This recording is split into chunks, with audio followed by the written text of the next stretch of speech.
Hello friends, data communication and network के lecture number 14 में आपका स्वागत है। इस लेक्चर में हम लोग डिस्कशन करने जा रहे हैं फिजिकल लेयर। इससे पिछले लेक्चर में हम लोगों ने OSI के 7 लेयर की बात की थी और OSI लेवल का सबसे लोअर लेवल पर जो पहला लेयर है वो है हमारा फिजिकल लेयर। तो फिजिकल लेयर को डिफाइन अगर करना पड़े या क्या करता है ये समझना हो तो फिजिकल लेयर को आप सीधे बोल सकते हैं कि refers to the way in which the network nodes are linked and communicated together. हम जानते हैं नेटवर्क में बहुत सारे डिवाइस जुड़ेंगे, नेटवर्क के बहुत सारे कंपोनेंट हैं जिसका डिस्कशन अगले वीडियो लेक्चर से हम करेंगे।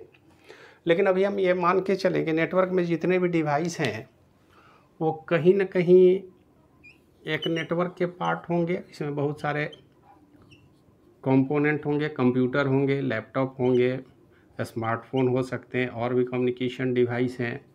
इन सारे डिवाइस के बीच सबसे पहला सवाल है कि फिजिकल कनेक्शन कैसे बनाया जाए। फिजिकली इनको तो पहले जोड़ना होगा, डेटा कम्युनिकेट करना है तो मैसेज अगर कोई एक कंप्यूटर से दूसरे कंप्यूटर में भेजना है तो हमको कम्युनिकेशन लिंक एस्टेब्लिश करना होगा। और हम एक कंप्यूटर के बीच की बात नहीं कर रहे हैं, ये स्टैंड एलोन कंप्यूटर की बात कर रहे हैं जो पूरी दुनिया में अलग अलग प्लेस पर अवेलेबल हैं। अब अलग अलग जगह पर अलग अलग प्लेस पर कंप्यूटर लगाए गए हैं, एक ही रूम में भी अलग अलग हो सकते हैं कंप्यूटर। तो इनका जब नेटवर्क हम बनाएंगे तो हमको फिजिकली लिंक करना होगा। अब फिजिकली लिंक करके कम्युनिकेशन को एस्टेब्लिश कराना ही फिजिकल लेयर का काम है। ये फिजिकल कनेक्शन की बात करता है, ये लॉजिकल कोई बात नहीं होती है। फिजिकल लेयर में सीधे सीधे हम A से B को जोड़ पा रहे हैं या नहीं, चाहे वो गाइडेड मीडिया से हो, अनगाइडेड मीडिया से हो, वायरलेस लिंक भी होना चाहिए। अगर बिना वायर का भी कनेक्ट कर रहे हैं तो कनेक्शन एस्टेब्लिश होना चाहिए। यहाँ पर कनेक्शन फिजिकली एग्जिस्ट करने की बात है कि हम डेटा A से चल के हमारा डेटा B तक पहुँच रहा है या नहीं। तो ये व्यवस्था फिजिकल लेयर का काम है देखना। फिजिकल लेयर जब भी डिज़ाइन करेंगे तो सबसे पहले ये जो कुछ 7 पॉइंट है इन पर विशेष रूप से हमको ध्यान रखना होगा। ऐसा नहीं है कि आप अपने अनमने ढंग से कोई भी नेटवर्क डिज़ाइन कर दिए। नेटवर्क जब भी एस्टेब्लिश करना हो किसी भी ऑर्गेनाइजेशन के लिए आप नेटवर्क बनाने की बात करेंगे तो इन 7 बातों को आपको ध्यान में रखना होगा कि नेटवर्क हम एस्टेब्लिश कर रहे हैं तो हमको किन किन पॉइंट पर ध्यान रखना है। सबसे पहला पॉइंट बोलता है desired performance of the system. मतलब अगर हम 100 कंप्यूटर को भी आपस में जोड़ दें तो सबसे पहले इंडिविजुअल कंप्यूटर के परफॉर्मेंस पर कोई असर नहीं पड़ना चाहिए और इन सारे कंप्यूटर को आपस में जोड़ने के बाद भी कंप्यूटर के परफॉर्मेंस पर कोई असर नहीं होना चाहिए। कंप्यूटर अपने नॉर्मल वे में काम करे और कम्युनिकेशन भी ज़्यादा से ज़्यादा फास्ट करने की कोशिश करेंगे। ऐसा नहीं हो कि कम्युनिकेशन लिंक इतना पुअर हमने कर दिया कि डेटा का कम्युनिकेशन ही स्लो हो जाएगा। डेटा कम्युनिकेशन के भी अलग अलग, जैसे वायरलेस में आप लोग जानते हैं 2G 3G 4G। तो 2G 3G 4G जो जनरेशन है ये कम्युनिकेशन लिंक ही इस्टेब्लिश करने की जनरेशन है जिसमें डेटा स्लो कम्युनिकेशन होता था। तो नेटवर्क हम चाहते हैं कि जैसे इंटर प्रोसेस कम्युनिकेशन में डेटा ट्रांसफ़र होता है, इस एक सिस्टम के अंदर डेटा जितनी तेज़ी से ट्रांसफ़र होता है, हमारा प्रयास हो कि उतनी ही तेज़ी से हम दूसरे कंप्यूटर से भी डेटा लेके आ जाए। ऐसा नहीं हो कि नेटवर्क में हम दें और फिर बहुत देर तक वेट करना पड़े तब डेटा का रिप्लाई है। ऐसी व्यवस्था आपको नहीं बनानी है। आपको इस तरह का एस्टेब्लिश करना है नेटवर्क जहाँ पर यूजर को कभी ये पता न चले कि वो डेटा किसी दूसरे कंप्यूटर से लेके आया जा रहा है। जब हम नेटवर्क में काम करते हैं, अपने डिवाइस में काम करते हैं तो हम कहाँ सोचते हैं कि गूगल कहाँ है, गूगल के पास जाएगा फिर लेके आएगा, ऐसी बात तो नहीं सोचते हम। तो यहाँ पर जब भी बात होती है तो डिज़ायर्ड परफॉर्मेंस की बात होगी। परफॉर्मेंस बिल्कुल हाई होना चाहिए। आप कोई भी नेटवर्क एस्टेब्लिश करें उसके परफॉर्मेंस पर विशेष रूप से ध्यान देंगे।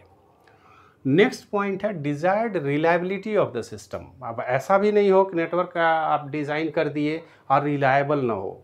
रिलायबिलिटी का मतलब होता है उसका लॉन्गर लाइफ होना चाहिए। आप बना दिए तो 5 साल तक प्रॉपर वे में ढंग से काम करे। ऐसा नहीं हो कि केबल को ढीला ढाला कनेक्ट कर दिया हमने, प्रॉपर कम्युनिकेशन लिंक नहीं एस्टेब्लिश हो पा रहा है, हर 2 महीने पर एक इंजीनियर के पास हर 10 दिन में हमको जाना पड़ रहा है। ऐसी व्यवस्था नहीं होनी चाहिए। हम जब भी बात करेंगे तो desired reliability of the system, system हमारा रिलायबल भी होना चाहिए। रिलायबिलिटी जितना हाई हो उतना ही अच्छा हमारा परफॉर्मेंस माना जाएगा। इसके बाद तीसरा नंबर है नंबर ऑफ नोड्स।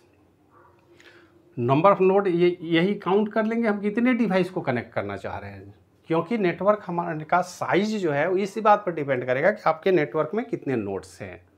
और इसी आधार पर हम नेटवर्क के टाइप भी डिवाइड करते हैं। लैन, मैन, वैन, पैन किया जो कॉन्सेप्ट है, local area network, wide area network, ये इसी साइज को तो डिनोट करता है। नंबर ऑफ नोड्स कितने हैं, कितना बड़ा नेटवर्क है, कितना नंबर ऑफ कंपोनेंट्स कम है, छोटे लेवल का नेटवर्क है तो हम उसको लैन बोलते हैं। तो नंबर ऑफ नोड्स को काउंट कर लेंगे पहले कि कितने सिस्टम को जोड़ना है, किस तरह का नेटवर्क हमारा होना चाहिए, नेटवर्क का साइज क्या होगा। इसके बाद एक्सपेंडिबिलिटी ऑफ द सिस्टम। एक्सपेंडिबिलिटी इस बात को इंडिकेट करता है कि अभी हमने कोई नेटवर्क डिज़ाइन किया 10 कंप्यूटर से लेकर के कोई ऑफिस हमने सेटअप किया, बाद में हमको और भी 5 कंप्यूटर जोड़ना हो तो ऐसा नहीं हो कि 5 कंप्यूटर जोड़ने के लिए हम बोलें कि पहले के नेटवर्क के सारे सिस्टम को आप ख़त्म कीजिए, अब नए सिरे से फिर नेटवर्क डिज़ाइन करेंगे, फिर लेआउट बनाएंगे, फिर से कंप्यूटर के नए तरीके से डिजाइनिंग और केबलिंग होगी। ऐसा नहीं। आप जब भी नेटवर्क डिज़ाइन करें तो इस बात का ध्यान रखें कि उस नेटवर्क में नंबर ऑफ़ नोड बाद में फर्दर एक्सपेंशन का फैसिलिटी होना चाहिए। अगर 2, 4, 5 कंप्यूटर हम बढ़ाएं तो आसानी से बढ़ाया जा सके, पहले के नेटवर्क में कोई ज़्यादा छेड़छाड़ नहीं करना पड़े। तो इसको हम लोग बोलते हैं एक्सपेंडिबिलिटी ऑफ द सिस्टम। तो इस बात का भी ध्यान रखना होगा आपको। ये सब कॉस्ट तो स्वाभाविक है, कमर्शियल फील्ड में अगर हम बात करते हैं प्रोफेशनल वे में तो कॉस्ट तो जुड़ा ही होगा। Cost of components and services required, ये हम हमेशा कम रखने की कोशिश करेंगे, ये बात ध्यान में रखेंगे आप।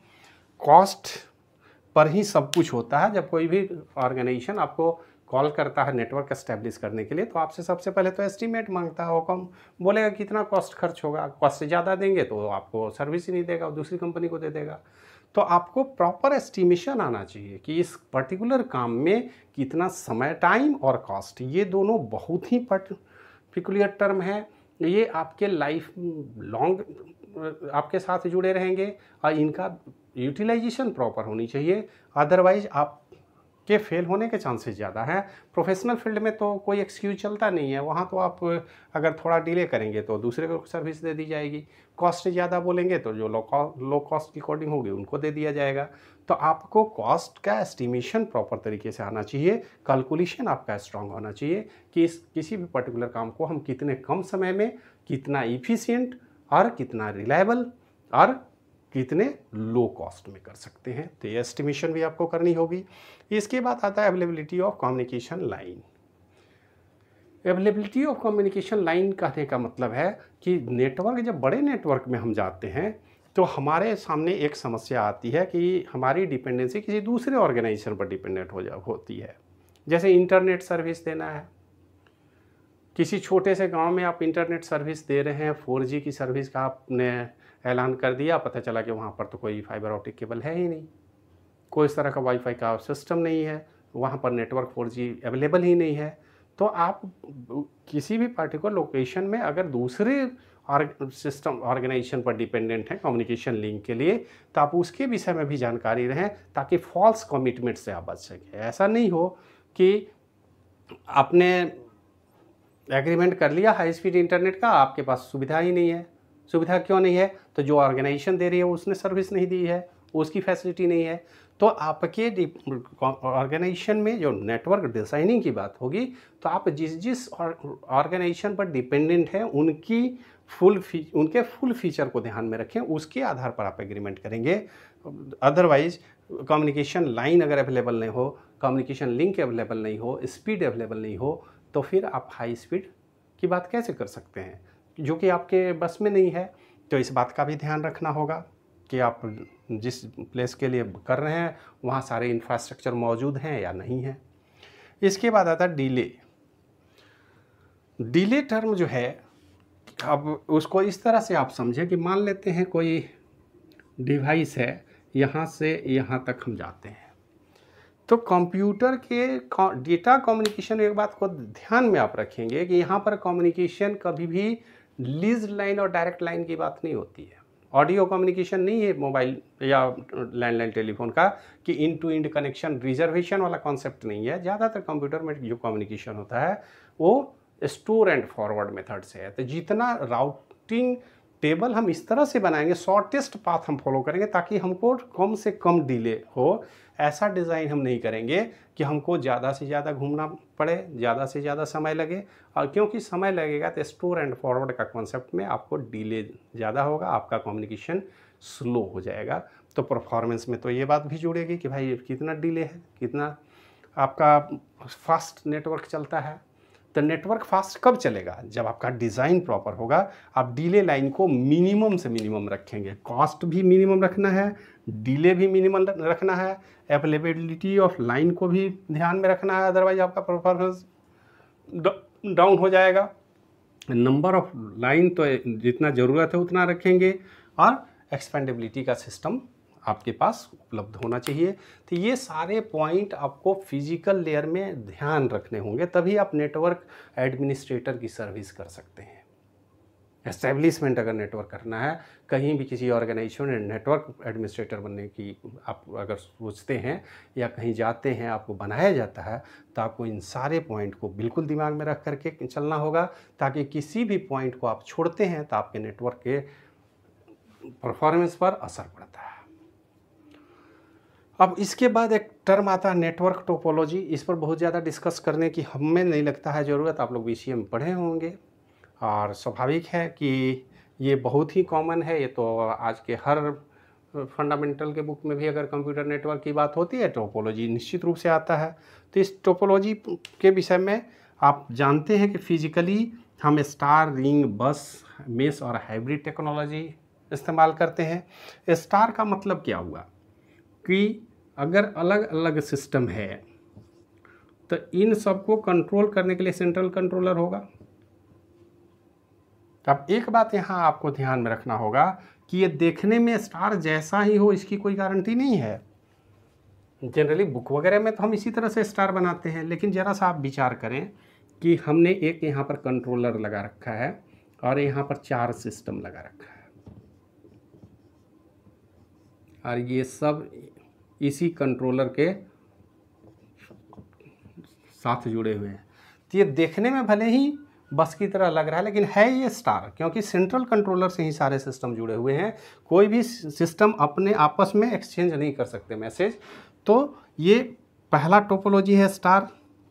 रिंग की बात करते हैं तो हम जानते हैं कि इस तरह से हम रिंग को जोड़ेंगे।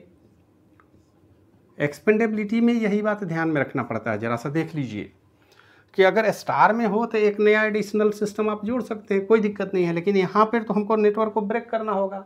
बिना ब्रेक किए दूसरा डिवाइस हम नहीं जोड़ सकते हैं, और जब भी ब्रेक करेंगे तो पूरा का पूरा नेटवर्क ठप हो जाएगा। तो यहाँ नेटवर्क में अपग्रेडेशन करने के लिए पूरे नेटवर्क को ठप करने की ज़रूरत है। यहाँ पर ज़्यादा कुछ करने की ज़रूरत नहीं, आप कनेक्टर से जोड़ लीजिए एडिशनल। तो इन बातों का भी टोपोलॉजी के डेवलपमेंट पे ध्यान रखते हैं। बस टोपोलॉजी आप जानते हैं कि एक कॉमन बस से अलग अलग सिस्टम को हम जोड़ लेंगे, इसमें ज़्यादा कुछ हमें कहना नहीं है। इसके बाद मेश की बात होती है। मेश एक इस तरह का कॉन्सेप्ट है जिसमें हम बात करते हैं कि हर डिवाइस हर दूसरे डिवाइस से जुड़ा होगा। इसके भी मैथमेटिकल कैलकुलेशन है जो आप लोग खास करके डिस्क्रीट मैथमेटिक्स में ग्राफ थ्योरी में पढ़ेंगे। ग्राफ थ्योरी की इम्प्लीमेंटेशन करते हैं, हम पता लगाते हैं कि कितने नोड हैं, कितने एज की ज़रूरत होती है, किस तरह से कनेक्शन हम जोड़ेंगे। तो मेश टोपोलॉजी का मतलब होता है कि एंड टू एंड हर डिवाइस एक दूसरे से जुड़े होंगे। और हाइब्रिड टेक्नोलॉजी देखिए क्या कहता है कि मान लेते हैं एक तरफ हमारे पास इस तरह का डिवाइस है, एक तरफ हमने रिंग टोपोलॉजी लगा रखा है, और फिर इसको हम आपस में जोड़ रहे हैं। मतलब एक ही नेटवर्क में हमारे पास मेश भी है, एक तरफ रिंग भी है। एक तरफ रिंग हो सकता है, एक तरफ स्टार हो सकता है, एक तरफ रिंग हो सकता है, एक तरफ बस हो सकता है। तो इस तरह की टोपोलॉजी को हम बोलते हैं हाइब्रिड टोपोलॉजी। तो इस टोपोलॉजी में बहुत कुछ बताने की ज़रूरत हमारे विचार से नहीं है, आप पढ़ेंगे। अगर कोई कन्फ्यूजन होगी तो उसको पर डिस्कशन हम लोग आगे कर देंगे, आप हमको बताएंगे। अदरवाइज आपको जो विशेष रूप से इस लेवल के कोर्स में आपको पढ़ने की ज़रूरत है वो इन 7 पॉइंट्स को ज़रूर याद रखेंगे, और किसका क्या परफॉर्मेंस होगा, किसके नेटवर्क के क्या कंसिक्वेंसेज होंगे, किस तरह से नेटवर्क को डेवलप किया जाए ताकि हमारा नेटवर्क का परफॉर्मेंस बेस्ट हो, कॉस्ट कम हो और कंपटीशन में हम आगे निकल सकें। इस बात को ध्यान में रख करके फिजिकल लेयर में इतने पॉइंट को निश्चित रूप से ध्यान रखेंगे, तभी हम डिज़ाइनिंग की शुरुआत करेंगे। अब अगले लेक्चर में हम लोग एक एक कंपोनेंट की बात करेंगे। कंप्यूटर तो जुड़ते ही हैं नेटवर्क में, लेकिन केवल कंप्यूटर से नेटवर्क तैयार नहीं होता। जब बड़ा नेटवर्क की हम बात करते हैं तो उनके बीच कम्युनिकेशन डिवाइस बहुत सारे यूज किए जाते हैं। रिपीटर है, हब है, स्विच है, ब्रिज है, राउटर है। इनके विषय में अगले लेक्चर में हम लोग डिटेल से डिस्कशन करेंगे ताकि हम आसानी से समझ सकें कि किस पर्टिकुलर डिवाइस का कहाँ पर हम फिजिकली कनेक्ट करेंगे ताकि हमारे परफॉर्मेंस को इम्प्रूव किया जा सके और किस किस पॉइंट पर किस तरह के डिवाइस की ज़रूरत होती है। तो आज के वीडियो में इतना ही। वीडियो देखने के लिए धन्यवाद।